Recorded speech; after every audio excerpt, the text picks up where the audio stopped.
എല്ലാവർക്കും വിനീത നമസ്കാരം. ശ്രീമദ് ഭാഗവതം ദശമസ്കന്ധ ഉത്തരാർത്ഥം അധ്യായം 74 ശ്ലോകം 16 മുതൽ 27 വരെ 12 ശ്ലോകങ്ങൾ. കൃഷ്ണായ വാസുദേവായ ഹരയേ പരമാത്മനെ പ്രണതക്ലേശനാശായ ഗോവിന്ദായ നമോ നമഃ. ഓം നമോ ഭഗവതേ വാസുദേവായ.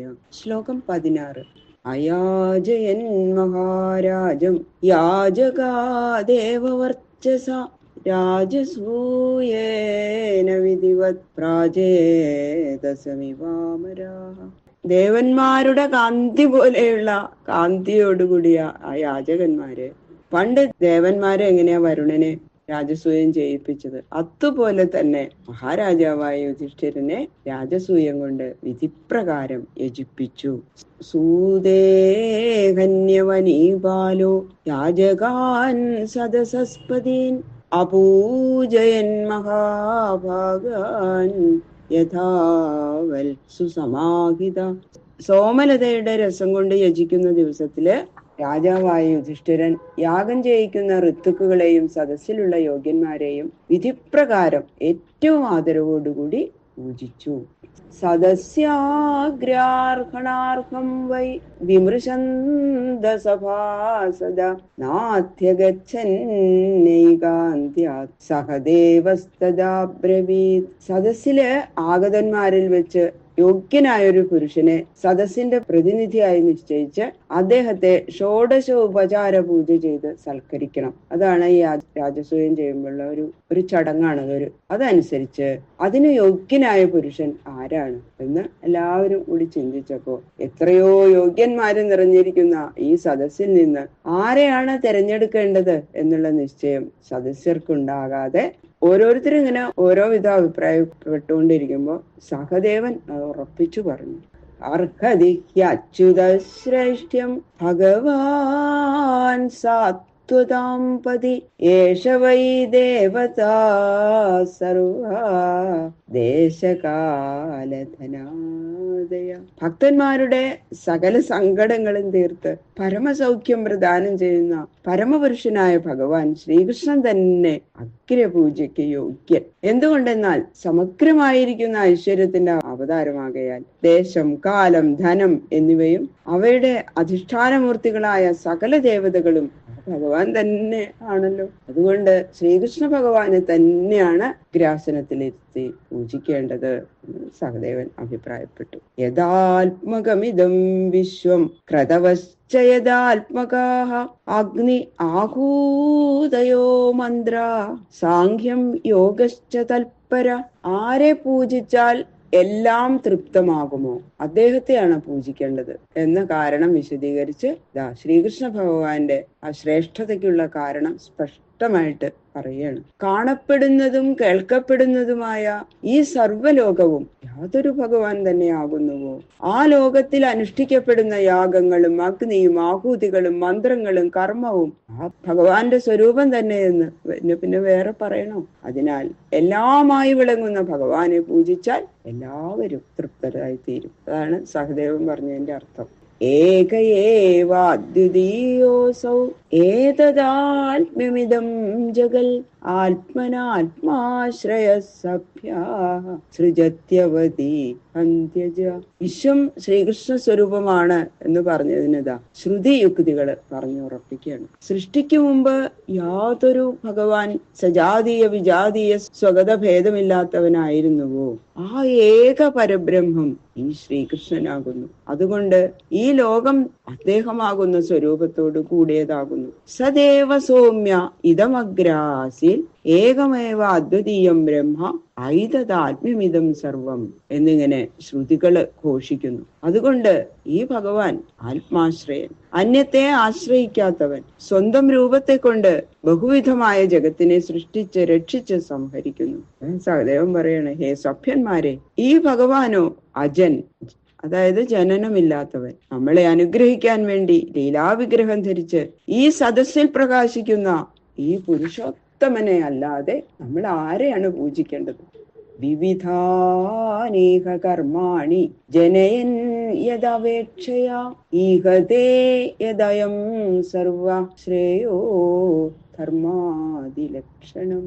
എന്നു മാത്രല്ല, ഹേ സഭ്യന്മാരെ, യാതൊരുവന്റെ കരുണാകടാക്ഷത്താൽ ബഹുവിധങ്ങളായ കർമ്മങ്ങള് ഫലപ്രദങ്ങളായി ഭവിക്കുന്നുവോ, സകല ജീവജാലവും യാതൊരുവനിൽ നിന്ന് ധർമാർത്ഥ കാമ മോക്ഷ ചതുർവിധ പുരുഷാർത്ഥങ്ങളും സാധിക്കുന്നുവോ, ആ പരമപുരുഷൻ കരുണാനിധി സർവേശ്വരൻ ഈ ശ്രീകൃഷ്ണമൂർത്തി ആകുന്നു.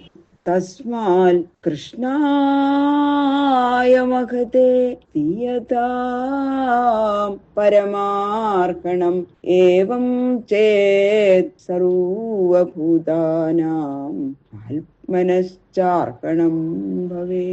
അതുകൊണ്ട് സർവാത്മാവായിരിക്കുന്ന ശ്രീകൃഷ്ണനായിക്കൊണ്ട് അഗ്രപൂജ ചെയ്യപ്പെടണം. എന്നാൽ സർവഭൂതങ്ങളും സർവാന്തര്യാമിയായ പരമാത്മാവും പ്രസാദിക്കും. സർവഭൂതാത്മഭൂതായ കൃഷ്ണായ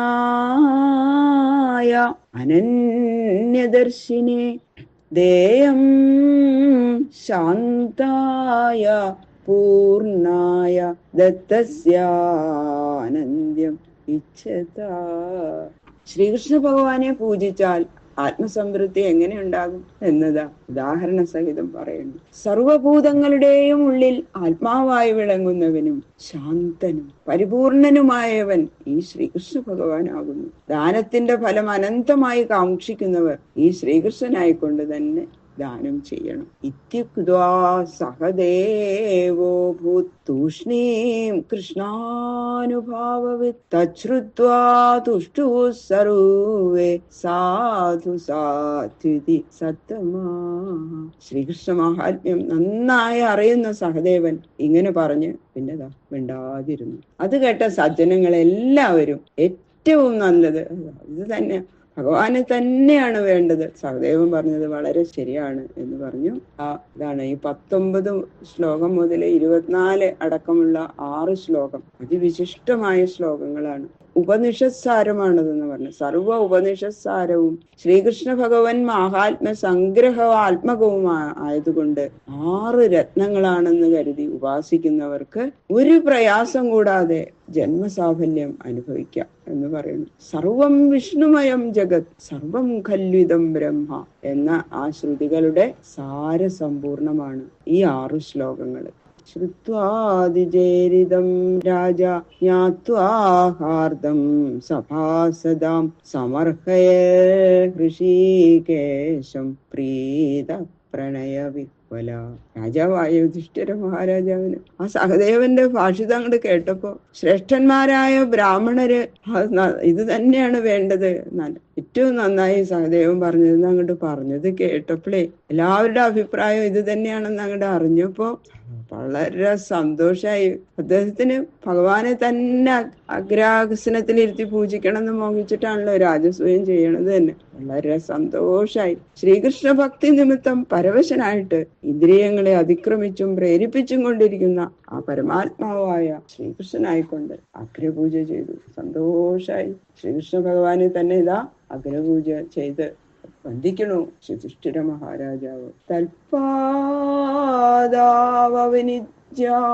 ശിരസാ ലോകപാവനി സഭാര്യസാനുജാമാത്യ സകുടുംബോ വഹന്മുദാ സർവത്ര ഗോവിന്ദ നാമ സങ്കീർത്തനം ഗോവിന്ദ ഗോവിന്ദ.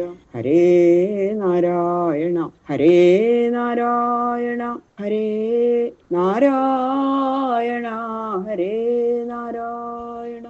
ശ്രീകൃഷ്ണ പാദപത്മങ്ങള് അങ്ങനെ ക്ഷാളനം ചെയ്ത് ലോകങ്ങളുടെ പാപങ്ങൾ തീർത്ത് പരിശുദ്ധമാക്കുന്ന ആ പാദതീർത്ഥങ്ങള് യുധിഷ്ഠിര മഹാരാജാവ് അങ്ങനെ ശിരസ്സിൽ തളിച്ചു. പാഞ്ചാലിയും ഭീമൻ മുതലായിട്ടുള്ള അനുജന്മാരും മന്ത്രിമാരും കുടുംബത്തിലുള്ള എല്ലാവരും ഏറ്റവും സന്തോഷത്തോടു കൂടി ആ പാദതീർത്ഥം ശിരസ് കൊണ്ട് ധരിച്ചു.